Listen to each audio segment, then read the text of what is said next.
దుర్నీతి కార్యాలంటే అవినీతి కార్యాలు. అవినీతి కార్యాలు రెండు ఉంటాయి. ఒకటి లోకంలో అబద్ధాలు, మోసాలు, దొంగతనాల్లో చేయి పెట్టడం.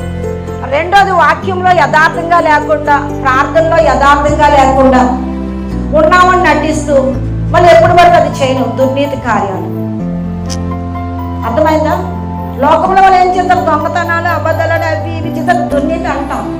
ఆత్మీయ దుర్నీతి కూడా ఉంది. నీ హృదయంలో నీలో యథార్థత లేదని తెలిసి ఇతరులకు తీర్పు తీర్చడం. ఒక్కొక్కరు ప్రార్థనే భక్తి అంతా అనుకుంటారు, ప్రార్థన మాత్రమే చేస్తారు. వీళ్ళ జీవితంలో యథార్థత ఉండదు, సత్యం ఉండదు, నోటికి కాపుదల ఉండదు, ద్వారానికి పెదానికి కాపుదల ఉండదు. కానీ వచ్చే వాళ్ళందరికీ చెప్తుంటారు, మేము 3 గంటలు ప్రార్థన చేస్తాం తెలుసా, ఉదయం ప్రార్థనే, మధ్యాహ్నం ప్రార్థనే, సాయంత్రం ప్రార్థనే. పక్కింటి వాళ్ళు కూడా మేము క్షమించాం, నా బిడ్డలు కూడా నేను క్షమించను, నా భర్తను కూడా నేను క్షమించను. రూల్ పాస్ చేస్తే రూల్లోనే కూర్చుంటాము, అలా రూల్లోనే ఉండాలి, నేను రూల్ తప్పే ఉంటాను.